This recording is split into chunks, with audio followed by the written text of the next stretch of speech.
கிரிக் United Tamil நேரில் அனைவருக்கும் வணக்கம். நான் உங்க கீகா. இன்னைக்கு ஐபிஎல் முதல் ரவுண்ட் கம்ப்ளீட்டா முடிவு அடைஞ்சிருக்கு.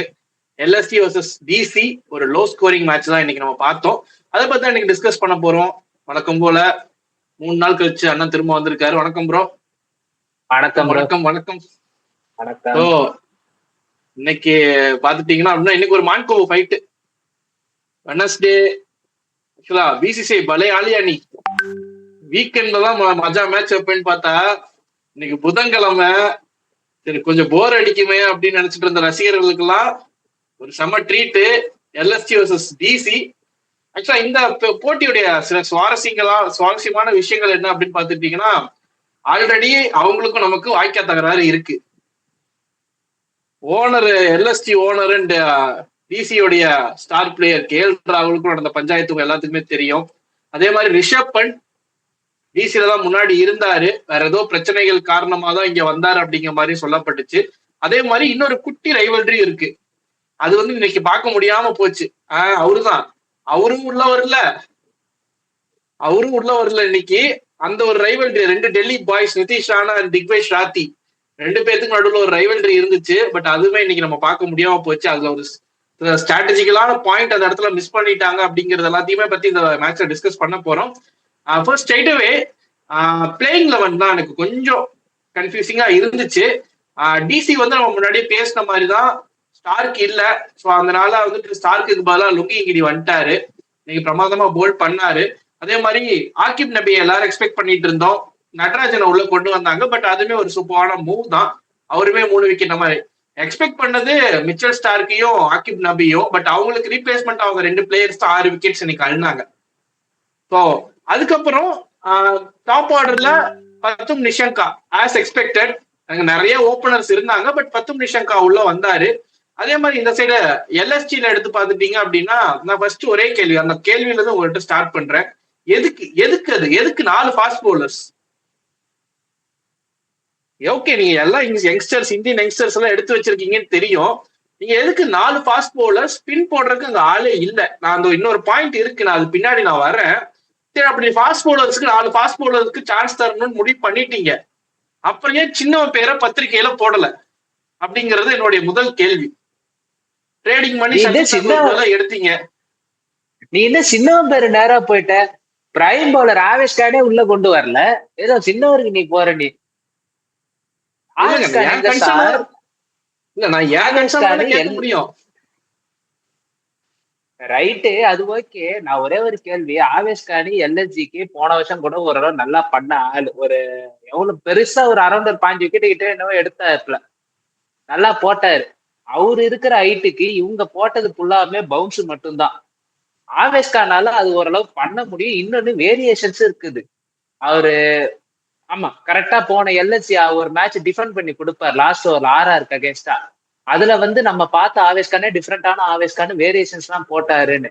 இன்னைக்கு எல்எஸ்சி எடுத்த ரூட் ஃபுல்லாவுமே வெறும் பவுன்சரை மட்டும் போடு, பேஸோட பவுன்சரை மட்டும் போடு. இந்த கான்ட்ராஸ்ட் டிசி என்ன பண்ணுச்சுன்னா, பேச எடுத்துட்டு போட்டாங்க ஃபுல்லா. பேச கண்ணிலே காட்டல. அவங்களும் இதே மாதிரிதான் ஸ்டெம்ப் லைன்ல போட்டாங்க, அடிக்கிறது கஷ்டப்பட்டாங்க. இவங்க ஸ்டெம்ப் லைன்லாம் ஓகே எல்லாம் போட்டாங்க. ஆனா பிரச்சனை என்னன்னா, பேச மானாவரியா அள்ளி விட்டாங்க. அது என்ன ஆச்சுன்னா, பின்னாடி வந்த ஸ்டப்ஸுக்கும் சரி ரிஷிக்கும் சரி ப்ரெடிக்டபிள் ஆகி போச்சு. கடைசி நேரத்துல மேட்ச் லாஸ்ட் வரைக்கும் கொண்டு போறதுக்கு அவசியமே எல்லாம் முடிச்சு விட்டாங்க 2 பேருமே. ஒரு ஆள் அந்த இடத்துல பேச வேரி பண்ணி போடுற ஆள் இருந்திருந்தா இந்த மேட்சோட கான்டெஸ்ட் எப்படி வேணா போய் இருக்கும். இன்னும் ஒரே ஒரு விக்கெட் தான் அவங்க டெஸ்பரேட்டா தேடி இருந்தாங்க. எல்எஸ்ஜியோட 2 ஸ்பின்னர்ஸையும் இன்னைக்கு படுத்துட்டாங்க சுத்தமா. இவரு சபாஸ் அகமது, நான் நல்ல ஹையா ரேட் பண்ணுவேன் நான் சபாஸ் அகமதை. ஆனா நான் ரேட் பண்ற அளவுக்கு அவர் இன்னமும் அவர் வந்து ஐபிஎல்ல பெர்ஃபார்ம் பண்ணி காட்டினதே இல்லை. எங்கேயோ ஒரு இதுக்கு மட்டும் எஸ்ஆர்ஹெச்சுக்கு மட்டும் ட்ரேட் ஆகி வந்த ஒரு சீசனு, கமின்ஸ் கேப்டன் ஆன சீசன், அந்த மொதல் சீசனும் ஓரளவுக்கு பர்ஃபார்ம் பண்ணாரு. இங்க வந்து எல்எஸ்சிக்கு வந்து ஒரு ஃபோர்ஸ் ஃபிட்டாவே தான் இருக்கிற. இன்னமும் அவர்கிட்ட இருந்து பெரிய பர்ஃபார்மன்ஸே வரல. நீங்க கண்டினியூ பண்ணுங்க. இல்ல, அந்த இடத்துலதான் நான் அந்த பாயிண்ட் நான் இங்க எடுத்துட்டு வரேன். இப்போ ஃபார் எக்ஸாம்பிள் இப்ப எடுத்துட்டீங்கன்னா, முதல் இன்னிங்ஸ்ல எல்எஸ்டி திணறிட்டு இருந்தாங்க பேட்டிங்ல. அந்த இடத்துல ஒரு ரிஸ்க் எடுத்து உள்ள ஷபாஸ் அகமதை உள்ள கொண்டு வந்தாங்க. அதுக்கு முன்னாடி வந்து நீங்க பிளேயிங் லெவல்ல பாத்துட்டீங்க அப்படின்னா 4 ஃபாஸ்ட் பவுலர்ஸோட போனாங்க. ஸ்பின்னர்ஸே கிடையாது. உங்களுக்கு வந்து எய்டன் மார்க்கர் மட்டும்தான் ஒன்லி பிரைமரி ஸ்பின்னரே அவரு அப்படிங்கிற மாதிரி தான் ஆடி இருந்தாங்க. ஓகே, இம்பாக்ட் பிளேயர் இருக்குனால செகண்ட் இன்னிங்ஸ்ல ஒரு இம்பாக்ட் பிளேயரா யாரு உள்ள வந்திருக்கணும் அப்படின்னா திக்வேஷ் ராத்தி தான் உள்ள வந்திருக்கணும். பட் அந்த பேட்டிங் கொலாப்ஸ் என்ன ஆயிருச்சு அப்படின்னா, ஓகே ஷபாஸ் அகமது நம்ம உள்ள புஷ் பண்ணுவோம், ஸோ பேட்டிங்கும் கிடைக்கும், நம்ம பவுலிங்கும் போட்டுக்கலாம், ஆல்ரவுண்டர் தானே அப்படின்னு சொல்லிட்டு அந்த இடத்துல அவங்க வந்து ஒரு ரிஸ்க் எடுத்து ஷபாஸ் அகமது உள்ள கொண்டு வந்தாங்க. அது அவங்களுக்கு சுத்தமா பயனை கொடுக்கல. அந்த இடத்துல வந்து அவங்களுக்கு என்ன ஆச்சு அப்படின்னா, பேட்டிங்கும் அடி வாங்குச்சு, அதுக்கப்புறம் ரன்ஸும் வரல. உங்களுக்கு ஒரு சின்ன பார்ட்னர்ஷிப் வந்து ஓரளவுக்கு ஒரு டீசன்ட் ஸ்கோர் எடுத்துட்டு போனாங்க. பட் பவுலிங்க பாத்துட்டீங்கன்னா அவருக்கு ஒரே ஒரு ஓவர் தான் போல் பண்ணாரு, 16 ரன்ஸ் கன்சிட் பண்ணாரு அந்த ஒரு ஓவர்ல. அதுக்கப்புறம் கட் பண்ணிட்டாங்க. நீங்க பாத்துட்டீங்க அப்படின்னா இப்ப எல்எஸ்டியோட பவுலிங்ல 4 ஃபாஸ்ட் பவுலர்ஸ் 16 ஓவர்ஸ் அந்த இடத்துல நீங்க எடுத்துட்டீங்க அப்படின்னா இவர் போட்டே ஆகணும் 4 ஓவர்ஸ். அந்த இடத்துல இவர் ஒரு ஓவர், எய்டன் மார்க் நமக்கு ஒரு ஓவர், 2 ஓவர் பின்னாடி இருந்துச்சு. ஆக்சுவலா அந்த 2 ஓவர் யாருக்கு தள்ள போறாங்க அப்படிங்கறத ஒரு கேள்விக்குறியாவே இருந்துச்சு எல்எஸ்டிக்கு ஃப்ரம் த பிகினிங். அந்த மிடில் ஓவர்ஸ்ல இருந்து இவருடைய ஓவர் அடி வாங்கினதுல இருந்து அதுக்கப்புறம் இந்த 3 ஓவர்ஸ் யாரை வச்சு போட போறாங்க அப்படிங்கிறது தான் ஒரு கேள்வியாவே இருந்துச்சு எல்லாத்துக்குமே. ஸோ அப்படி அந்த இடத்துல பார்க்கும்போது அந்த இடத்துல அவங்க எடுத்த ரிஸ்க் வந்து பாத்துட்டீங்க அப்படின்னா totally it costed the match. இப்ப அந்த இடத்துல ஷபாஸ் ஓகே எனக்கு வந்து ஒரு 130 140 போதும், நான் ஒரு மத்த பேட்டர்ஸ் வச்சு நான் அடிச்சுக்கிறேன் அப்படிங்கிற மாதிரி அவங்க எடுத்து ரிஸ்க் எடுக்காம இருந்திருந்தாங்க அப்படின்னா திக்வேஷ் ராத்தி உள்ள வந்திருப்பாரு ஆட்டோமேட்டிக்கலி. அவங்க பவர் பிளேயே 4 விக்கெட் எடுத்துட்டாங்க. மிடில் ஓவர்ஸ் திக்வேஷ் ராத்திக்கு ஒரு 4 ஓவர் கொடுத்துருக்கலாம். இந்த சீசன் என்ன ஃபார்ம்ல இருக்காரு அப்படிங்கிறது தெரியல, பட் போன சீசன் சூப்பரா போல் பண்ணியிருந்தாரு. அப்படிங்கும் போது அந்த 4 ஓவர் இங்க திக்வேஷ் ராத்தி போட்டிருந்தாரு அப்படின்னா இன்னுமே வந்து கேம் கொஞ்சம் க்ளோஸரா எடுத்துட்டு போயிருக்கலாம் அப்படிங்கிறது என்னுடைய ஒப்பீனியன். ஸோ அந்த இடத்துல அவங்க எடுத்த ரிஸ்க் தான் அந்த மேட்சை வந்து காஸ்ட் ஆக்கிருச்சோ அப்படிங்கிற மாதிரி நான் பாக்குறேன். ஃபர்ஸ்ட் அந்த ரிஸ்க் அவங்க எடுத்தப்போ இம்பாக்ட் பிளேயர் ஷபாஸ் அகமது உள்ள கொண்டு வந்தப்போ நான் என்ன திங்க் பண்ணேன்னா ஓகே அவர் ஒரு 4 ஓவர் போல் பண்ணுவாரு, இது ஒரு நல்ல மூவ் அப்படிங்கிற மாதிரி தான் நான் பார்த்தேன். பட் பவர் பிளேயர் 4 விக்கெட் போயிருச்சு, மிடில் ஓவர்ல யாருமே கண்ட்ரோல் பண்ணல. அப்படிங்கும் போது இவருடைய ஓவர் அடி வாங்குறப்போ திக்வேஷ் ராத்தி உள்ள வந்திருந்தாருன்னா கம்ஃபர்டபுளா இருந்திருக்கும், மேட்ச் கொஞ்சம் க்ளோஸா போயிருக்கும், ஈவன் தோ இவங்க வின் பண்ணிருக்கலாம் அப்படிங்கிற மாதிரி தான் எனக்கு தோணுச்சு. சோ இந்த மூவ் நீங்க எப்படி பாக்குறீங்க? இல்ல, ஷபாஸ் அகமத் வந்து என்னை பொறுத்த வரைக்கும் டாக்டிக்கல் பிளண்டர்லாம் கிடையாது. he can bowl, is a decent bowler and a decent batter. Sometimes அவங்களுக்கு அந்த கிரைசிஸ் டைம்ல ரன்ஸ் வரணுன்றதுக்காக தான் அவங்கள உள்ள கொண்டு வந்தாங்க. அந்த ஒரு மினி பார்ட்னர்ஷிப் ஒண்ணு வந்துச்சு சமாத் கிட்ட இருந்து இவரு கிட்ட இருந்தோம். ஃப்ரம் பாயிண்ட் அங்க ஒரு சின்ன ஸ்கோர் தான், ஒரு 5 or 70 என்னவோ இருந்தாங்க. அங்க இருந்து ஓரளவுக்கு எடுத்துட்டு போவாங்க. இல்ல ஆக்சுவலா அந்த கொலாப்ஸ்க்கு அப்புறம் ஸ்கோர் கொஞ்சம் இவங்க இந்த பார்ட்னர்ஷிப் தான் எடுத்துட்டு போகும். இந்த பார்ட்னர்ஷிப்பால பினிஷ் பண்ண முடியாம போயிடுச்சு. அது வந்து டிசியோட பிளான் அண்ட் எக்ஸிகியூஷன் தான் நம்ம வந்து பாராட்டணும். இவங்களால வந்து பினிஷ் பண்ணி கொடுக்க முடியல, அதுதான் இவங்க கிட்ட இருந்த ஒரு சின்ன ஒரு பிரச்சனை. ஃபர்ஸ்ட் நான் பவுலிங் தான் ஷபாஸ் அகமது கிட்ட அவர் கொஞ்சம் விட்டுட்டாரு. பவுலிங் மட்டும் அவர் கொஞ்சம் நல்லா பண்ணியிருந்தாருன்னா மேபி இந்த மேட்சை உள்ள கொண்டு வந்திருக்கலாம். அவர் கொடுத்த அந்த ஓவர் வந்து அவர் ஃபுல்லாவே மொமெண்டம் மாறி போச்சு. இவரு ரொம்ப செட்டில் ஆக விட்டுட்டாங்க. இவரு ரிஷி நல்லா செட்டில் ஆயிட்டாரு. அவர் பேட்ல இன்னும் பட ஆரம்பிச்ச உடனே பிகம் அ த்ரெட். அதுக்கப்புறம் அவருக்கு ரொம்ப ஈஸியா ஃப்ளோ வந்துருச்சு ரன்ஸ். அது ரன்னபால் சுச்சுவேஷன் தள்ளி விட்டாங்க. ஒரு 8 ரன் பர் ஓவர்ல இருந்த ரிக்வயர் ரேட்டை ரன்னபால் சுச்சுவேஷன் தள்ளி உடனே ஆட்டோமேட்டிக்கா ஆப்போனன்ட் கான்ஃபிடன்ஸ் வந்துடும். நீங்க எப்படியா இருந்தாலும் ஒரு பவுண்டரி 2 சிங்கிள்னாலே அந்த ரன்னபாலும் உங்களுக்கு ஈக்குவல் ஆகிடும். இல்ல நான் வந்து 2 டாட் பால் ஆடிட்டு 2 சிங்கிள் 2 டபுள்ஸ் எடுத்தாலும் எனக்கு 6 ரன் வந்துடும். யூ ஹேவ் தட், என்ன சொல்றது, ஒரு advantage to have some dot balls. ஒரேடியா டாட் பால் போடலைனாலும் அட்லீஸ்ட் கொஞ்சம் ஒரு 2-3 பால் டாட் பால் இழுத்து கூட நீங்க ஆட்டம் ஆடிக்கலாம் அப்படின்ற அட்வான்டேஜுக்குள்ள டெல்லி வந்துட்டாங்க. என்னோட மிகப்பெரிய ஒரு கன்சர்ன் நான் எங்க பார்த்தேன்னா எல்எஸ்சி கிட்ட bowlers consider way more extras. At the start power பிளேல 14 வைடு கொடுத்துருந்தாங்க, 14 எக்ஸ்ட்ரா வந்துருந்துச்சு. அது வந்து ரொம்ப ஷாக்கிங்கா இருந்துச்சு. ஒரு 8 ஓவருக்கு வந்து எல்எஸ்சி எடுத்ததே 40 ரன்னோ என்னவோ தான். அங்க இவங்க கொடுத்த எக்ஸ்ட்ராஸ் மட்டும் 14 எக்ஸ்ட்ராஸ். ஒரு எக்ஸிகியூஷன் பிளான் அண்ட் எக்ஸிகியூஷன் ஒரு இது ஷார்ட்டரா போடணும், ஃபுல் ஃபேஸ்ல வந்து இறக்கணும் அப்படின்றது. நீங்க நிதிஷ் ராணாக்கு செட் பண்ணீங்க, அது பிளான் ஒர்க் அவுட் ஆச்சு. நிதிஷ் ராணாக்கு கொஞ்சம் அந்த ஷார்ட் பால் வீக்னஸ் இருக்குது அப்படின்றது ஓகே. நிசங்காவை ட்ராப் பண்ணி எடுத்துட்டீங்க, எல்லாம் ஓகே. கப்ஸுக்கும் ரிஷ்விக்கும் ஒர்க் அவுட் ஆகலன்னு உடனே you have to change the plans. அந்த பிளானை மாத்தவும் இல்லை, அதை பத்தி யாரும் அட்ரஸும் பண்ணல. எல்எஸ்ஜில இருந்து அவங்க மாடு போற போக்குல விட்டுட்டாங்க.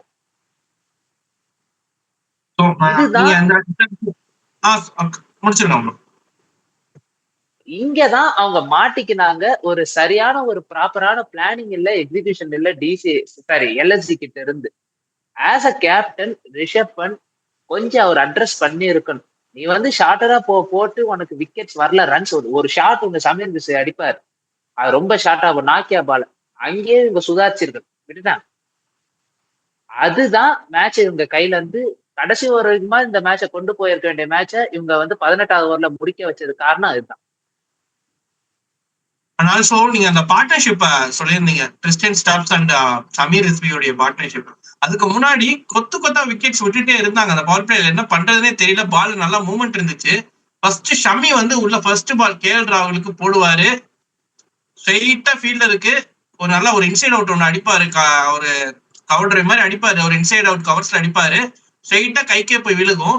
அண்ட் இந்த இடத்துல ஒரு ஸ்டாட், ஷாக்கிங் சொல்ல முடியாது, பட் ஒரு ஸ்டாட் என்ன அப்படின்னு பாத்துட்டீங்கன்னா, பவர் பிளே ஃபர்ஸ்ட் ஓவர்ல ஐபிஎல்ல ஃபர்ஸ்ட் ஓவர்ல ஃபர்ஸ்ட் பால்ல அதிக விக்கெட் எடுத்த பவுலர் யாரு அப்படின்னு கேட்டீங்கன்னா, it's not Trent Boult, it's not Bhuvneshwar Kumar, it's our own Mohammed Shami. 5 முறை பால்ல விக்கெட் எடுத்திருக்காரு. அதுலயும் இன்னைக்கு கேஎல் ராகுலுடைய விக்கெட் அவர் 2வது முறையா எடுக்கிறாரு. ஜிடிக்காக ஆடும்போது கேஎல் ராகுல் பிளேயிங் ஃபார் எல்எஸ்ஜி, அப்போ வந்து அவருடைய விக்கெட்டை பால்ல எடுப்பாரு. இந்த டைம் எகெயின் கேஎல் ராகுல் அவருடைய பால்ல ஒரு விக்டிமா ஆயிருக்காரு.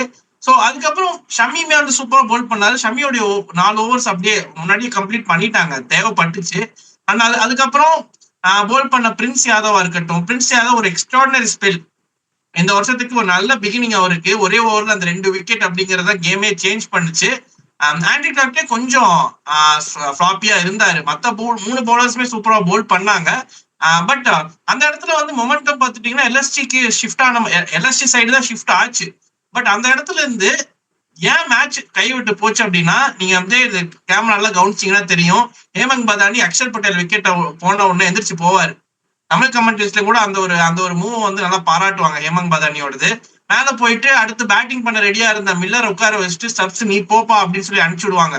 அந்த டைம்ல பால் செம்மையா மூவ்மெண்ட் ஆயிட்டு இருந்துச்சு.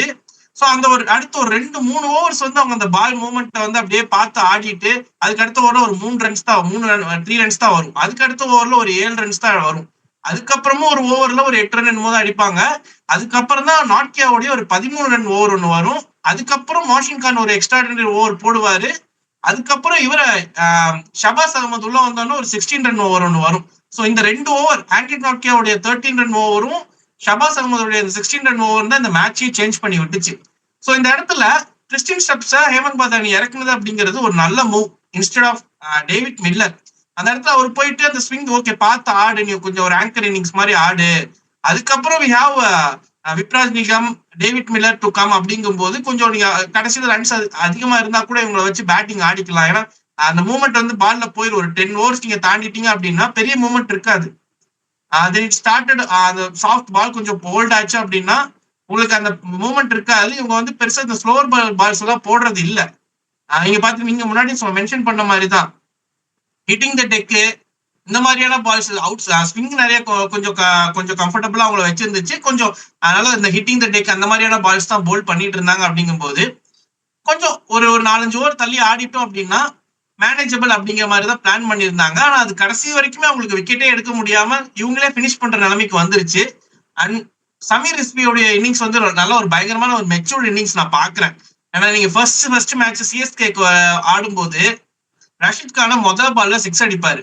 அந்த சீசன் பாத்துட்டீங்கன்னா is a kind of hitter அப்படிங்கிற மாதிரி தான் அப்படிங்கிற ஒரு பின்பம் தான் இருந்துச்சு நம்ம எல்லாத்துக்குமே. ஒரு 2-3 சீசன் போன உடனே இப்போ வந்து சமீர் ரிஸ்வி நம்ம பார்க்கும்போது ஃபர்ஸ்ட் ஒரு 10 பால்ஸ்க்கு பெருசா ரன்ஸே அடிக்கல. நான் முன்னாடி மென்ஷன் பண்ண மாதிரி தான் அந்த ஸ்விங் அதெல்லாம் கட் பண்றதுக்கு கொஞ்சம் பால் கொஞ்சம் பழசாகட்டும் அப்படிங்கிற மாதிரி கொஞ்சம் பொறுமையா நிதானமா ஆடினாரு.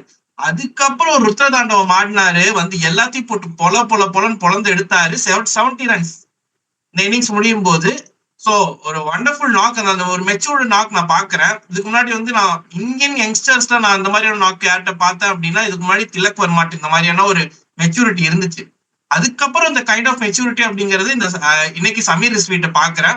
ஸோ நான் வந்து இப்போதைக்கு சமீர் ரிஸ்வி வந்து the future of Indian team அடுத்து த வே இன்னும் அதிகமான சான்சஸ் இந்தியன் டீமுக்கு போறதுக்கான சான்சஸும் அவருக்கான அந்த டோர்ஸும் இப்போ லைட்டா ஓப்பன் ஆயிருக்கு அப்படிங்கிற மாதிரி பாக்குறேன்.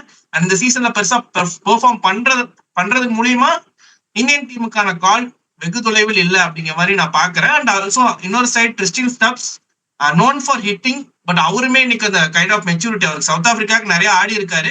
பட் அவர் இன்னைக்கு அவருடைய இன்னிங்ஸ்மே ரொம்ப சூப்பரா இருந்துச்சு. ஸோ நான் அப்படியே இங்கிருந்து நம்ம ஜில்ஜன் ஜக்கோடைய செஷனை நம்ம முடிச்சிடலாம். நான் என்னுடைய ஜில் பிளேயர் அவரை பத்தி பெருசா பேசிட்டேன். சமீர் ரிஸ்வி என்னுடைய ஜில் பிளேயர் இன்னைக்கு. ஆப்வியஸ்லி உங்களோடதும் அதுதான் சாய்ஸா இருக்கும் நம்புறேன். பட் உங்களுடைய சாய்ஸை சொல்லிருங்க. வேற யாராச்சும் இருந்தாங்கன்னா சொல்லுங்க. நான் நடராஜனுக்கு கொடுக்கலான்னு பார்த்தேன். நானு coming back from long spell, ஒரு 1.5 வருஷமா வந்து விளையாடல டிசிக்காக. இதுலயும் டிஎன்பிஎல்லையும் ஓரளவு அந்த 125ஸ்ல தான் கிளிக் பண்ணிக்கிட்டு இருந்தார். 125 130ஸ்ல தான். அதனால நடராஜன் மேல ஒரு ஹை ஹோப்ஸ் இருந்துச்சு. இந்த முறை சான்சஸ் கிடைக்குமான்றது கேள்வியும் இருந்துச்சு. வித் இன்க்ளூஷன் ஆஃப் அகீப் தார் ஒரு பெரிய கொஸ்டின் மார்க் இருந்துச்சு. நடராஜன் வரவரன் நடராஜன் வந்தாரு, நடராஜன் ப்ரூவ் பண்ணாரு. டெத் ஓவர்ன்ற பிம்பத்தை உடைச்சி இப்ப இருக்கிற நடராஜன் மிட் ஓவர் பவுலர்ஸா மாறிட்டார். மிட் ஓவர்ஸை ஷட் டவுன் பண்றாரு, விக்கெட்ஸ் அள்ளி எடுக்கிறார். Seeing different kind of Natarajan. அவர் தன்னை எவால்வ் பண்ணிக்கினார் இந்த ஒரு 1.5 வருஷத்துல. தன்னோட ஒரு டெத் ஓவர் பிம்பம் அப்படின்றத விட இப்ப நீங்க பவர் பிளேயர் நடராஜன் கொடுத்தாலும் லீத்தலா தெரிவார். இன்கேஸ் நீலாம் அடி வாங்குற பட்சத்துல நீங்க அவர்கிட்ட ஒரு ஓவர் கொடுத்தீங்கன்னா நடராஜன் கட் டவுன், அவரால் ஒரு விக்கெட் எடுக்க முடியுன்ற அளவுக்கு தன்னோட பர்ஃபார்மன்ஸால ப்ரூவ் பண்ணிருக்காரு. என்னோட ஜில் பிளேயர் வந்து நான் நடராஜன். நான் எக்ஸ்பெக்ட் பண்ணல. பட் எப்படி சொல்றது, ஒரு நல்ல சாய்ஸ் அப்படிங்கிற மாதிரி நான் பாக்குறேன். நடராஜன் ஒரு நல்ல ஒரு கம்பேக், 3 விக்கெட்ஸ். நீங்க சொன்ன மாதிரி டெத் ஓவர் மட்டும் நடராஜன் போட மாட்டாரு, மிடில் ஓவர்ஸும் இனி போடுவாரு, தேவைப்பட்ட பவர் பிளேவும் போடுவாரு. அப்படிங்கிற மாதிரி தான் இன்னைக்கு பெர்ஃபார்மன்ஸ் கொடுத்திருக்காரு. அண்ட் யாக்கர் மட்டும் போடுற நடராஜன் கிடையாது, நடராஜன் கிடையாது. இன்னைக்கு பாத்தீங்களா வேரியேஷன்ஸ் பயங்கரமா போல் பண்ணிருந்தாரு. பயங்கர வேரியேஷன்ஸ் நம்ம இன்னைக்கு பார்த்தோம். 3 விக்கெட்டுமே 3 கைண்ட் ஆஃப் டெலிவரியில எடுத்தாரு. சோ உங்களுடைய பிளேயர் ஓகே, ஆப்வியஸ்லி ஒரு சூப்பர் சாய்ஸ் ஜில் பிளேயரு. அப்படியே ஜங் போயிடலாம். ஜங் வந்து நீங்க ஃபர்ஸ்ட் ஸ்டார்ட் பண்றீங்களா இல்ல நான் ஸ்டார்ட் பண்ணுவா? நானே சொல்றேன். சொல்லுங்க. எல்எஸ்ஜியோட அப்துல் சமத் இந்த ஸ்கோரை வந்து அவர் ஓரளவு கட்டி இழுத்துன்னு வந்ததுனாலதான் இது 140 வந்துச்சு. இதுவே எல்எஸ்ஜிஸ் அதர் பேட்ஸ்மேன்ஸ் பிளேட் கண்டிப்பா இது 110 கூட இவங்க எடுத்திருக்க மாட்டாங்க அப்துல் சமத் இந்த இடத்துல இல்லைன்னா. Well played Abdul Samad, but still not enough for the team to cross the mark. Abdul Samad அவர் ஒரு ஹிட்டர்னு காட்டியிருந்தாரு சார். இவங்க எல்லாம் நீங்க பாத்தீங்கன்னா எஸ்ஆர்ஹெச்ல ஒரு அடையாளத்தோட இருந்தாங்க. நடராஜன் வந்து பவர் பிளே பவுலரு, சமத் வந்து ஒரு ஹிட்டரு அப்படின்ற அடையாளங்களை மாத்திக்கின்னு அவங்கள அடாப்ட் பண்ணி இப்போ ஒரு புது ரோலை எடுத்து அதுலயும் கம்ப்ளீட்டா அதை வந்து ஓரளவு மாஸ்டர் பண்ண பாக்குறாங்க. அது பார்க்க நல்லா இருக்கு. என்னுடைய ஜங் பிளேயர் பாத்துட்டீங்கன்னா நானும் எல்எஸ்டில இருந்து ஒரு பிக் தான். பட் அப்துல் சமாத் இல்ல, வேற யாருமே பேட்டிங் பண்ணி தந்த யாருமே இல்லை. எனக்கு என்ன பொறுத்த வரைக்கும் நான் ஒரு யங்ஸ்டர் பிரின்ஸ் யாதவ் அவருக்கு வந்து என்னுடைய ஜங் பிளேயரா நான் தரேன். ஏன்னா இன்னைக்கு வந்து அவருடைய பவுலிங் வந்து ஸ்டார்டிங்ல அந்த மொமெண்டம் அப்படியே ஓகே 147 என்ன ஸ்கோர் அப்படிங்கிறத தாண்டி நான் வந்து எனக்கு வந்து ஒரு எப்படி சொல்றது, அவருக்கு பவுலிங் போடும்போது ஓகே இந்த மேட்ச் வந்து எல்எஸ்டி வின் பண்ணிடுவோம் அப்படிங்கிறது எனக்கு மட்டும் இல்ல எல்லாத்துக்குமே அந்த ஒரு இதை ஏற்படுத்தி கொடுத்தாரு. ஸோ அதனால வந்து பிரின்ஸ் யாதவ் 4 ஓவருமே சூப்பரா பவுல் பண்ணாரு. கடைசி வரைக்குமே மற்ற பவுலர்ஸ் எல்லாம் சொதப்பும் போது இவர் சூப்பரா பவுல் பண்ணாரு. ஒரு யங்ஸ்டர் இந்த மாதிரியான ஒரு 147 ஸ்கோர்ல வந்து சூப்பரா பவுல் பண்ணது அப்படிங்கிறது எனக்கு பாக்குறதுக்கு ரொம்பவே பிடிச்சிருந்துச்சு. விக்கெட் எடுத்த ஓவர் பாத்துட்டீங்கன்னா வைடா போட்டுக்கிட்டே இருந்தாரு. பட் கரெக்டா ஒரு பால் அக்ஷர் பட்டேலுக்கு போட்ட அந்த பால் வந்து நான் ESPN கிரிக் இன்ஃபோல போய் அந்த கமெண்ட்ரி ரீட் பண்ணேன். அது வந்து 138.3ல போடப்பட்ட பால், பட் இட் ஃபெல்ஸ் லைக் 148.3 அப்படின்னு ESPN கிரிக் இன்ஃபோல மென்ஷன் பண்ணியிருந்தாங்க.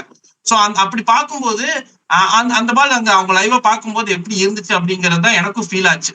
ஸோ அந்த ஒரு சில பால்ஸ், இந்த பீச் ஆஃப் டெலிவரி, இந்த மாதிரியான விஷயங்களுக்கு நான் பிரின்ஸ் யாதவ் வந்து ஜங்கு தரேன். அண்ட் ஜக்கு பிளேயர் யாரு இன்னைக்கு வந்து கொஞ்சம் சுமாரா பெர்ஃபார்ம் பண்ணி இந்த மேட்சை நெகட்டிவ் இம்பாக்ட்ஃபுல்லா மாத்துறது யாரு? யாருன்னா ரிஷப் பண்ட். ரிஷப் பண்ட் ஒரு unfortunate to dismiss the way he dismiss. அதாவது என்ன சொன்னா நேரம் சுத்தமா சரியில்லைன்னா எங்கேயோ கிடக்கிறது எதுலயோ வந்து நம்ம தலைமையிலே வந்து உழுன்னு வாங்கலாம். அந்த மாதிரி இல்ல அதுக்கும் நீங்களே பதில் சொல்லிருங்க. எதுக்கு ஓப்பனிங்? இல்ல என்னை பொறுத்த வரைக்கும் ரிஷப் பண்ட் ஓப்பனிங் வந்து நான் தப்புன்னு நான் சொல்லவே மாட்டேன். நான் ஏன்னா ரிஷப் பண்ட் ஒரு இனிஷியல் ஸ்டேஜ் ஆஃப் கரியர்ல ஓப்பனரா வந்துதான் தன்னை வந்து ப்ரூவ் பண்ணி அட்டகாசம் பண்ணவர். இல்ல அண்டர் 19ல இவரும் இஷான் கிஷன் தான் ஓபனர்ஸ் அந்த 2016 பேட்ச்ல. அவங்க ரிஷப் பண்ட் கிட்ட இருந்து ஒரு ஈல்டு எடுக்கணும்ன்றது எல்எஸ்ஜிக்கு ரொம்ப ஒரு முக்கியமான இது. அதுக்கான பெஸ்ட் பொசிஷன் ரிஷப் பண்ட்டுக்காக ஒன்று செட் பண்ணி கொடுக்கணும்னு அவங்களும் எவ்வளவோ போராடின்னு இருக்கிறாங்க. அன்பார்ச்சுனேட்டா ரிசல்ட் வரமாட்டுது. இன்னமும் ரிஷப் பண்ட் கிட்ட இருந்து அந்த கான்பிடன்ஸ் வரமாட்டேது. இன்னைக்கு எல்லாமே 8 பேட்டர் ஷாட்ஸுக்கு முக்கியத்துவம் கொடுத்த ரிஷப் பண்ட் லெக் சைடா ஆஃப் சைடா அசஸே பண்ணலாம். அந்த ஒரு 10 பால் ஆடின இதுக்கு அவரு கொஞ்சம் லோ அண்ட் கான்பிடன்ஸ்ல இருக்கிற மாதிரி இருக்குது. He should boost is confidence. ஒரு கேப்டனா கான்பிடன்ஸ் இல்லாம ஆடுறதுன்றது உங்க டீமுக்கு பெரிய அளவுக்கு இம்பாக்ட் ஆகும். ஏன்னா உங்களுக்காக நிக்கலஸ் பூரனை கீழே கொண்டு வராங்க. நான் நிக்கலஸ் பூரனுக்கும் வரேன். நிக்கலஸ் பூரன் இன்டர்நேஷனல் திறந்துட்டு இந்த டொமஸ்டிக் லீக்ஸுக்குன்னு அவர் வந்துட்டார். நான் டொமஸ்டிக்ல கூட செட்டில் ஆகிறேன். பட் அதுக்கப்புறம் அவர் அந்த ஒரு டெசிஷன் எடுத்ததுக்கு அப்புறம் வாட் இஸ் ஃபேசிங் இஸ் ரொம்ப ஒரு டிக்ளைன் பேட்ச்ல போயினே இருக்கிறாரு. அப்படியே போயின்னு இருந்தாங்கன்னா நீங்க எதை நம்பி நீங்க வெளியே வந்தீங்களோ அந்த இன்டர்நேஷனல் கிரிக்கெட்டை இல்லாம இந்த டொமஸ்டிக் கிரிக்கெட்டும் இல்லாம துரந்தர் பார்ட் கிளைமேக்ஸ் மாதிரி தனியா நிக்கிற மாதிரி ஆயிடும். உள்ள இருக்க பல்டன் வெளியே வராருங்கயா. இங்க மட்டும்தான் இன்னும் எம்எல்சி இருக்கு. அங்க கேப்டன் வேற நினைக்கிறேன். எம்எல்சி அங்க தானே இப்போ தானே கேப்டன்.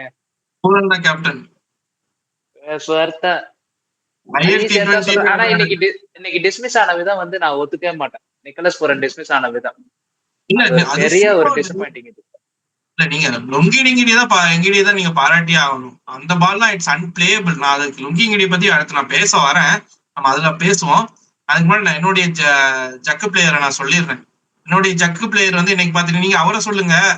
நான் இன்னொருத்தர் இந்த சைடு முதல் பால் அவுட் ஆயிட்டு போயிருந்தாரு, அவரைதான் சொல்லணும். கேஎல் ராகுல், கண்ணூர் லோகேஷ் ராகுல். ஏன் முதல் பாலே அந்த ஷாட்டுக்கு போகாட்டி என்ன 147 தான் டார்கெட்டு. நீங்க நின்று இருந்தீங்கன்னா அந்த ஸ்ட்ரகிளே நடந்திருக்காது. அழகா அடிச்சுட்டு போயிருக்கலாம். உங்களுக்கு ஏத்த டார்கெட்டு நின்று 120 110 105 110 ஸ்ட்ரைக் ரேட்ல ஆடிட்டாங்க. இந்த டார்கெட் ஈஸியா சேஸ் பண்ணிட்டு போயிருக்கலாம். அவுட் ஆகி மொத்த கொலாப்ஸையும் ஏற்படுத்தி விட்டுட்டு அதுக்கப்புறம் வந்து சமீர் ரிஸ்வி இவங்க எல்லாம் வந்து மேட்ச் பண்ணிட்டாங்க.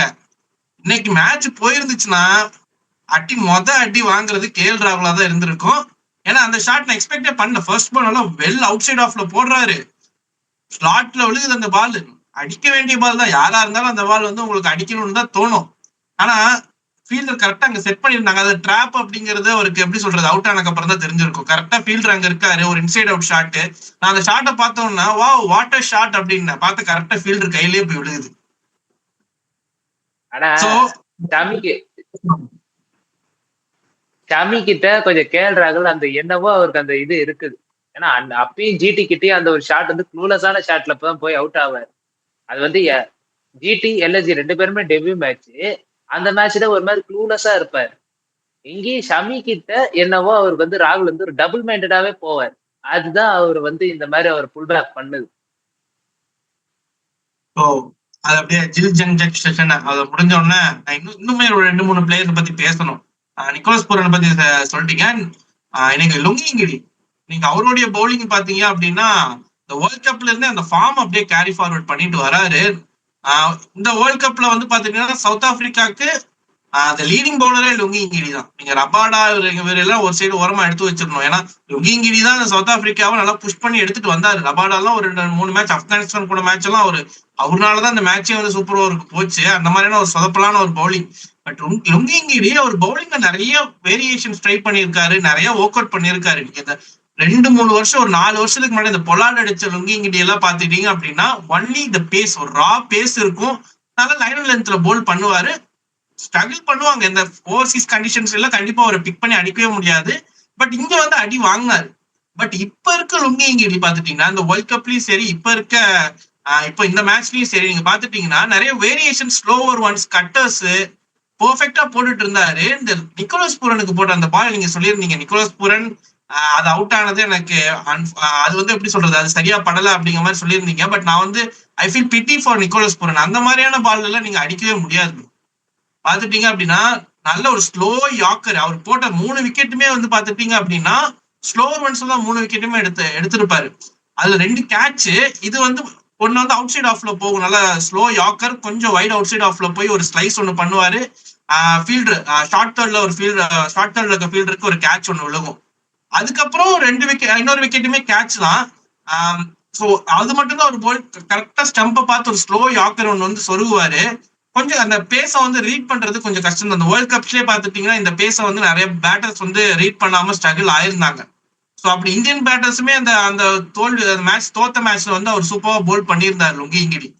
ஸோ அப்படிங்கும் போது நீங்க இந்த இடத்துல வந்து நீங்க நம்ம நிக்கோலஸ் புரனை வந்து நம்ம எந்த குறையுமே சொல்ல முடியாது. பட் அன்பார்ச்சுனேட் அந்த பாலை வந்து இட்ஸ் அன்பிளேயபிள் அப்படிங்கிற மாதிரி தான் போட்டிருந்தாரு. பட் எக்ஸ்ட்ரானரி பவுலிங் அவரு தான் ஆக்சுவலா வந்துட்டு அவரு நடராஜன் தான் இந்த மேட்சை வந்து அப்படி ஒரு மாதிரி எடுத்துட்டு போனாங்க அப்படிங்கிற மாதிரி சொல்லலாம். அப்படி சொல்ல நம்ம ஒரு பிளேயிங் 11 டிஸ்கஸ் பண்ணியிருந்தோம். அதுல வந்து இவங்க 2 பேருமே ஒரு பேக்கப் ஆப்ஷனா தான் நம்ம வச்சிருந்தோம். அந்த கான்டெக்ஸ்டே இல்ல, அவங்க வந்துதான் இந்த கேமை வந்து டர்ன் அவுட் பண்ணியிருக்காங்க. ஸோ இப்போ இந்த இடத்துல ஒரு கேள்வி, ஒருவேளை மிச்சல் ஸ்டார்க் NOC எல்லாம் வாங்கிட்டு வந்துட்டாரு அப்படின்னா who will you play? Mitchell ஸ்டார்க்கா இல்ல இப்ப இருக்க ஃபார்முக்கு லுங்கிங்கிடியா? ஸ்டார்க் வருவாரா? முதல் கேள்வி. எனக்கு என்னவோ மனசா வர்ற மாதிரி தெரியல. ஸ்டார்க் வருவாரா? மனுஷ வர்ற மாதிரி தெரியல. நாளைக்கு வர, நாளை கழிச்சு வர, நாளன்னைக்கு வரன்னு பாதி சீசனை இழக்க போறது மாதிரிதான் எனக்கு தென்படுது. என்னை பொறுத்த வரைக்கும் இந்த காம்பினேஷன் செட் ஆகி நீங்க வின்னிங் ஸ்டிக் எடுத்தீங்கன்னா இதுல நீங்க போலாம். ஹேமங் பதானி இல்ல, இந்த இடத்துல ஹேமங் பதானியோட மைண்ட் வாய்ஸ். இந்த வடிவேல் ஒரு படத்துல பர்ஸ் வைப்பார், ஹோட்டலுக்கு போயிட்டு சாப்பிட்டுட்டு பர்ஸ் ஆட்டை போட்டு போற மாதிரி போய் ஒரு செட்டப் ஒண்ணு பண்ணுவாங்க. அதுக்கு அவரு சொல்லுவார் ஆப்போசிட்ல இருக்கவரு, நீ பர்ஸ் ஒண்ணு வைக்க வேணாம், நான் வேற பர்ஸ பாத்துட்டேன் அப்படிங்கிற மாதிரி. ஹேமங் பதானி நீ வரவே வேணாம், எனக்கு லுங்கிங்கிடி இருக்கான் அப்படிங்கிற மாதிரிதான் இருக்கும். அதுதான், ஏன்னா இவங்க 2 பேரும் என்ன நல்லா பண்றாங்க. இப்ப இருக்கிற செட்டப்பே எனக்கு ஓரளவு நல்லா தெரியுது. நான் முகேஷ் குமாரும் ஓரளவு நல்லா பண்றாரு, ரோல் கிளாரிட்டி ஓரளவு இருக்குது. நம்ம வந்து ஹேமங் பதானி நம்ம இந்த விஷயத்துல பாராட்டணும். மேன் மேனேஜ்மெண்ட் ஸ்கில்ஸ் அவர்கிட்ட ரொம்ப அதிகம். அவர் அழகா மேன் மேனேஜ்மெண்ட் பண்ணுவார். ஆனாதான் அவருக்கு அந்த சக்சஸ் இருக்குது. இந்த வருஷம் அவருக்கு வந்து போன வருஷம் இல்லாத ஒண்ணு வந்து அவருக்கு அந்த டெப்த், பிளேயர்ஸ் இன்ஜுரி ஆனாலோ ஒரு மாதிரி ஃபார்ம் அவுட் ஆனாலும் அந்த டெப்த் இல்லாம தவிச்சாரு. இந்த வருஷம் அந்த டெப்த்தும் இருக்குது அவர் கையில. I think he can make wonders with this team. இப்ப இன்னைக்கு கூட பாத்தீங்கன்னா அந்த இடத்துல வந்து நீங்க வந்து எக்ஸ்பீரியன்ஸ்டு மில்லர் உள்ள வந்திருந்தாலும் மேட்சை மாத்தலாம், ஃபேன்ஸுக்கு ஒரு நம்பிக்கை இருக்கும். ஆனா அங்க ஸ்டப்ஸ் தான் கொண்டு வரணும்ன்றது வந்து he knows very well. ஸ்டப்ஸை வந்து அவர் SECல பாத்துருக்கிறாருன்னும் போது he knows Christian Stubbs அவர் எந்த அளவுக்கு அவரை கொண்டு போக முடியாது. மோரோவர் நான் வந்து ஸ்டப்ஸையும் நான் பாராட்டி ஆகணும். Over the years Christian stubs வந்து எவால்வ்ட் அ லாட். அதுவும் எஸ்பெஷலி இந்த கிரிட்டிக்கல் சேசஸ்ல கிறிஸ்டியன் ஸ்டப்ஸ் வந்து எப்படி கேமை ஃபினிஷ் பண்ணுன்ற ஒரு ஐக்கியூ வந்து அவர்கிட்ட நான் அதிகம் நான் பார்க்கறேன். சவுத் ஆப்பிரிக்கன் பிளேயர்ஸ்ல மோஸ்ட் ஐக்யூ பிளேயர் ரீசன்ட் பாஸ்ட்ல வந்து இப்ப சேசிங்னு பார்க்கும்போது நான் கிறிஸ்டியன் ஸ்டப்ஸ் வந்து நான் ஹையா ரேட் பண்ணேன். In case south Africa white ball any tournament ஜெயிக்கிற மாதிரி நிலைமை வருதுன்னா அதுல இன்டெகிரல் பார்ட்டா கிறிஸ்டியன் ஸ்டெப்ஸ் இருப்பார் கண்டிப்பா. ஓவர் தேர் சவுத் ஆப்பிரிக்கா வந்து அந்த சோக்கர்ன்ற டேகை இன்னும் 2-3 எடிஷன்ல உடைச்சிருவாங்க. இதையும் நான் ஒரு போல் ப்ரெடிக்ஷனா வைக்கிறேன். அதுல ஒரு முக்கியமான பார்த்தா மார்க்கர் இருக்கிறாரோ இல்லையா, பவுமா இருக்கிறாரோ இல்லையா, ஸ்டெப்ஸ் கண்டிப்பா இருப்பார்.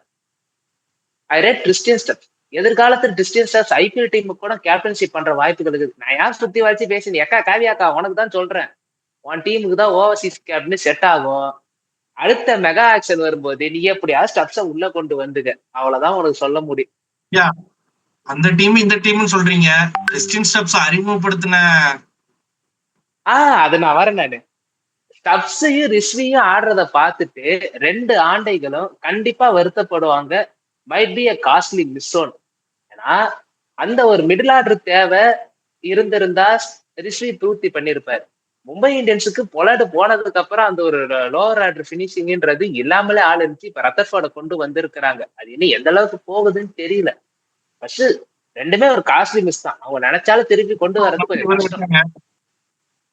சித்தப்பாவை நம்பி இவரை விட்டாங்க, விட்டாச்சு. இப்ப உனக்கு இருக்கு போற நாள். அடுத்தது இல்ல பேச வேண்டிய பிளேயர்ஸ்ல பத்தி எல்லாம் பேசியாச்சுன்னு நினைக்கிறேன். அண்ட் நான் வந்து மோஷின் கான், அதுக்கு முன்னாடி வந்து நான் ஹேமந்த் பதானியை பத்தி கொஞ்சம் டைம் கம்மியா தான் இருக்கு. ஸோ அதனால வந்து ஹேமந்த் பதானியை நான் ஃபியூ வேர்ட்ஸ்ல முடிச்சிடறேன். நீங்க ஹேமந்த் பதானி பத்தி நிறைய சொல்லியிருந்தீங்க, one of the greatest coach அப்படின்னு. அது வந்து எப்படி சொல்றது, நீங்க டிஎன்பிஎல்ல பாத்துட்டீங்க அப்படின்னா சேபாக் சூப்பர் கில்லிஸ் சரி கோச்சிங் பண்ணாரு, மேனேஜ் பண்ணாரு, சூப்பரா விளையாண்டாங்க. அவங்க back to back titles win பண்ணாங்க. ஸ்ரீலங்கால லங்கா பிரீமியர் லீக்ல ஜாஃப்னா டீம் அவர் தான் லீட் பண்ணாரு. அவங்க தான் மோஸ்ட் சக்சஸ்ஃபுல் டீமும் கூட. அதுக்கப்புறம் டெல்லி கேபிட்டல் பிரான்ச்சைசிக்கு வந்து first ever trophy for Delhi Capitals Dubai கேபிட்டல்ஸ்க்காக வின் பண்ணி கொடுத்தாரு. அவங்களுடைய எல்லா பிரான்ச்சைசிக்கும் வந்து சூப்பராகவே பண்ணிட்டு இருக்காரு. அங்க ஒரு சில இடத்துல ட்ராஃபிஸ் வின் பண்ணல, பட் ரிசல்ட்ஸ் பாக்குறாங்க, அந்த ஒரு ஈல்ட எடுக்கிறாங்க. போன சீசனுமே ஸ்டார்டிங்ல இருந்த நிலைமைக்கு டெல்லி கேபிட்டல்ஸ் தான் அந்த 18 வருஷம் ஜிங்ஸை உடைக்க போறாங்க அப்படிங்கிற மாதிரி தான் இருந்துச்சு. பட் அன்பார்ச்சுனேட்லி அதுக்கப்புறம் செகண்ட் ஆஃப் அவங்களுக்கு அமையல சரியா. பட் இந்த வருஷம் இப்போ இன்னைக்கு ஆடின விதம் இதெல்லாம் பார்க்கும்போது அவங்க இந்த டாப் 4க்கான ஹண்ட்ல கண்டிப்பா இருக்காங்க அப்படிங்கிற மாதிரி சொல்ல முடியும்.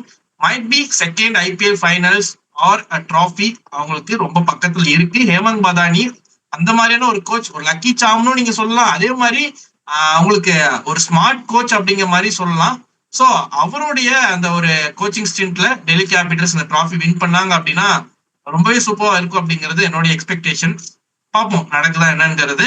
அண்ட் மோஷின் கான், அப்படியே நீங்க மோஷின் கான் பத்தி சொல்லணும்னு சொன்னீங்க. மோஷின் கான் வந்து ஒரு நல்ல ஒரு சீரியஸான ப்ராடஜி. அவர் எல்எஸ்ஜி வந்து ஃபர்ஸ்ட் டைம் கொண்டு வரும்போது அவரோட ஆக்ஷன்ஸ் வந்து கொஞ்சம் ஒரு மாதிரி வேடா இருந்தாலும் அவரோட இம்பாக்ட் வந்து நல்லா அதிகமா தெரிஞ்சு, எஸ்பெஷலி லெஃப்ட் ஹேண்டரா நீங்க வந்து உங்களுக்கு வந்து ஸ்ட்ரிங்ல போட்டு உங்களை மிரள விடுற பவுலர்ஸ் அதிகம் பார்த்துருப்பீங்கன்னா, மோஷின் கான் டாமினேட் பண்றது அவரோட பேசும் பவுன்ஸ்லயும் அவர் மிரள விடுவார். இன்னைக்கே அதையே செஞ்சாரு, அழகா பர்ஃபார்மன்ஸும் கொடுத்தாரு. 3 ஓவருக்கு மேட்ச் வந்து கண்ட்ரோல்ல வச்சுக்கின்னு இருந்தார். அன்பார்ச்சுனேட்டா கடைசி ஓவர்ல வந்து எல்லாம் முடிஞ்சதுனால அவர் அடிச்சுட்டாங்க. But Mohsin Khan a serious talent. He plays all the 14 matches. இப்ப இருக்கிற எல்எஸ்சி வந்து நான் பேட்டிங் வந்து கொஞ்சம் சரி பண்ணிக்கினாங்கன்னா அவங்களோட இருக்கிற இந்த bowling core, Indian bowling core, LSC highly depend on Indian bowling core. அதுக்காக தான் அவங்களோட கோச்சரும் வந்து பரத் அருண் சாரும் இருக்கிறாரு. அவருலாம் வந்து அழகா மோல்ட் பண்ணுவார். ரோல் கிளாரிட்டியோட இவங்க வந்து ஒரு பவுலிங் வந்து ஒரு இடி இடிச்சாங்கன்னா பேட்ஸ்மேன்ஸ்க்கு ஒரு நம்பிக்கை வந்து யாராவது ஒருத்தவங்க ராகுலோட ரோல் எடுத்து அது பண்றதுக்கு இவரும் இருக்கிறார். மிச்சல் மார்ஷும் இருக்கிறாரு. ரிஷப் பண்டோட பேட்ல இருந்து அவர் கான்பிடன்ஸ் வந்து ஒரு பர்ஃபார்மன்ஸ் கொடுக்குற பட்சத்துல you can't over rate LSG. ஏன்னா எல்எஸ்ஜியை எல்லாருமே ஓவர் ரேட் பண்ணிட்டாங்க, த்ரூ அவுட் எக்ஸ்பர்ட்ஸ் எல்லாருமே. You can't over rate LSG. ஆனா அதுக்கு வந்து எல்எஸ்ஜியோட டாப் ஆர்டர் வந்து கொஞ்சம் இது பண்ணணும். பூரன் பண்ட்டு இவங்க 2 பேர்கிட்ட இருந்து பர்ஃபார்மன்ஸ் வரணும். நாங்களும் மேட்ச் பத்தி நிறைய பேசிட்டோம். டிஸ்கஷன்ஸ் ரொம்பவே சூப்பர் கிளியரா இருந்துச்சு. நிறைய ஸ்ட்ராட்டஜிக்கல் பாயிண்ட்ஸ், நிறைய பிளேயர்ஸை பத்தி பேசணும். அதே மாதிரி முதல் ரவுண்ட் ஐபிஎல் முடிவு அடைஞ்சிருக்கு. ஸோ இந்த 5 நாள்ல என்ன ஹைலைட்ஸ்னு பாத்துட்டீங்க அப்படின்னா, ஸ்டார்ட் பண்ணது அப்படியே 200 சேசிங் அப்படியே ஸ்டார்ட் பண்ணி ஐபிஎல் அப்படியே கொஞ்சம் அப்படியே ஸ்லோ டவுன் ஆகி கடைசி 3 நாள்ல பாத்துட்டீங்க அப்படின்னா கொஞ்சம் லோ ஸ்கோரிங் த்ரில்லர்லாம் நேற்று போச்சு. ஓரளவுக்கு அந்த லோ ஸ்கோரிங் த்ரில்லர் மாதிரி தான் நம்ம சொல்ல முடியும். ஸோ கடைசி அந்த ஓஜி ஐபிஎல் இஸ் பேக் அப்படிங்கிற மாதிரி ஒரு ஃபீல் வருது. ஒரு 150 160 த்ரில்லர்ஸ். அதே மாதிரி இன்னைக்கு மேட்சுமே நீங்க பாத்துட்டீங்க அப்படின்னா நாளைக்கு கிளியர் பண்ணிடுவோம். நாளைக்கு அது சொல்றேன், நான் அடுத்த மேட்சை பத்தி நான் வரேன், அதை பத்தி பேசணும். சோ இந்த ஓஜி வைப்ஸ் லைட்டா கொஞ்சம் வருது. ஏன்னா இப்பதான் பாக்குறதுக்கு திஸ் கைண்ட் ஆஃப் ஐபிஎல், இது இந்த மாதிரியான ஐபிஎல் தான் பாக்குறதுக்கு ரொம்பவே சூப்பரா இருக்கு. இப்ப நேற்று மேட்ச்க்கு பாத்துட்டீங்கன்னா ஒரு லோ ஸ்கோர் அடிச்சு அதை வந்து திருப்பி அடிக்கும் போது ஒரு ப்ரெஷர், இன்னொரு டீம் வந்து ஜிடி வந்து பஞ்சாப் ஓரளவுக்கு ப்ரெஷர்ல வச்சிருந்தாங்க. கடைசியில வந்து ஒரு பேட்டர் ஹீரோவா மாதிரி அந்த மேட்சை பினிஷ் பண்ணி தரது. இன்னைக்கு அதே கைண்ட் ஆஃப் திங் தான் நடந்துச்சு. 147 அவன் போட்டாங்க. பவர் பிளேயர் 4 விக்கெட்ஸ் எடுக்கும் போது எல்எஸ்டி சைடு மேட்ச் திரும்புதா அப்படிங்கும் போது ஒரு யங்ஸ்டர் சமீர் ரிஸ்வி வந்து உள்ள வந்து அடிச்சு தந்தாரு. அப்படிங்கும் போது அது சூப்பரா இருந்துச்சு. கடந்த 3 நாளுமே வந்து இந்த லோ ஸ்கோரிங் பவுலர்ஸ்க்கு கொஞ்சம் ஹெல்ப் பண்றது, பிக்சர்ஸ் இதெல்லாம் பாக்குறதுக்கு ரொம்பவே சூப்பரா இருந்துச்சு. நாளைக்கு என்ன இது நிலைமைன்னு தெரியல. But and also I want to mention few youngsters. இன்னைக்கு ஒரு யங்ஸ்டர் பெர்ஃபார்ம் பண்ணாரு, சமீர் ரிஸ்வி.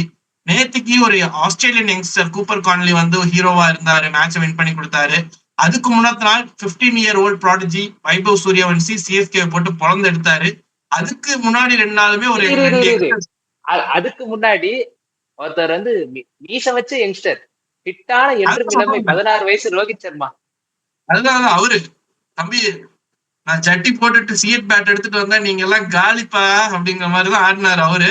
அதுக்கு முன்னாடினாலும் ஒரு யங்ஸ்டர் ஒன்னு ஆடிட்டு போனாரு, லண்டன்ல இருந்து வந்தாரு ஒரு யங்ஸ்டரு. ஸோ இந்த week of youngsters, round of youngsters மாதிரி ஆயிடுச்சு இந்த வீக்கு. பார்ப்போம் அடுத்த ரவுண்ட், செகண்ட் ரவுண்ட் நாளைக்கு 2 லூசா காயப்பட்ட சிங்கங்கள் விளையாடுது. ஒண்ணு வந்து நம்மகிட்ட காயப்பட்டது, இன்னொன்னு வந்து ஆர்சிபி கிட்ட காயப்பட்டது. ஈடன் கார்டன்ஸ் ஆடுறாங்க. அதுதான் நீங்க சொன்ன மாதிரிதான் 3 நாள் நல்லா லோ ஸ்க்ரோலிங் OGIPL நான் சொல்றேன், நாளைக்கு நான் கிளியர் பண்றவா அப்படிங்கிற மாதிரி. 2 டீமுக்குமே பேட்டிங் ஸ்ட்ராங், 2 டீமுக்குமே பவுலிங் சுத்தமா ஒண்ணும் இல்ல. அப்படின்னா என்ன அர்த்தம்? 250 கன்ஃபார்ம் இருக்கும். ஈவன் சேசிங் கூட வாய்ப்பு இருக்கு 250. ஈடன் கார்டன்ஸ் ஸ்டார்டிங்ல கொஞ்சம் அந்த பேட்டிங் கொஞ்சம் பவர்ஃபுல்லா தான் இருக்கும். பாப்போம் நாளைக்கு பிட்ச் எப்படி போடுறாங்க. செஞ்சுரி வருதுன்னு நினைக்கிறேன். யாங்க இருந்தா எனக்கு தெரியல. ஒண்ணு பின்னாலன்னு இல்லைன்னா இஷான் கிஷன், 2 பேர்ல யாரோ ஒருத்தவங்க செஞ்சுரி வருது. நான் சொல்லவா? நான் வேற ஒரு ப்ரெடிக்ஷன் வைக்கிறேன்.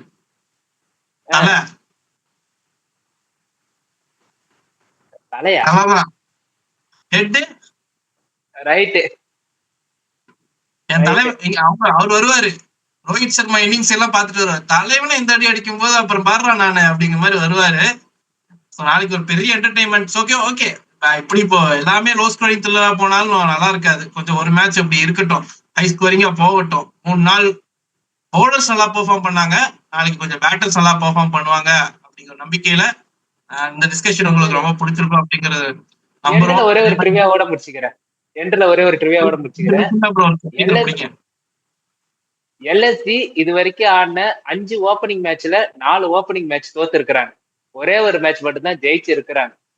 அது வந்து 2023 லாஸ்ட் 24, 25, 26 ஹேட்ரிக் கிளாஸ் தான் வந்து இருக்கிறாங்க.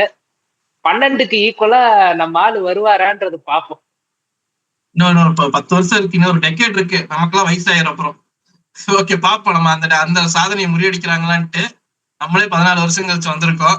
அந்த ரெக்கார்டு அதை வேற ஏன் ஞாபகப்படுத்திட்டு அதான் ஜெயிச்சாச்சுல அப்படிங்கிற மாதிரி இருக்கு. சரி ஓகே பாப்போம். அடுத்த மேட்ச் நாளைக்கு உங்களை இதே மாதிரி வந்து சந்திக்கிறோம். KKR vs SRH மோதலோட. என்டர்டைன்மெண்டா போதா இல்ல அதுவும் இதே மாதிரி அமைதா அப்படிங்கிறத பொறுத்திருந்து பார்ப்போம். அது வரைக்கும் உங்களிடமிருந்து விடைபெறுவது கீகா, HPD. நன்றி, வணக்கம்.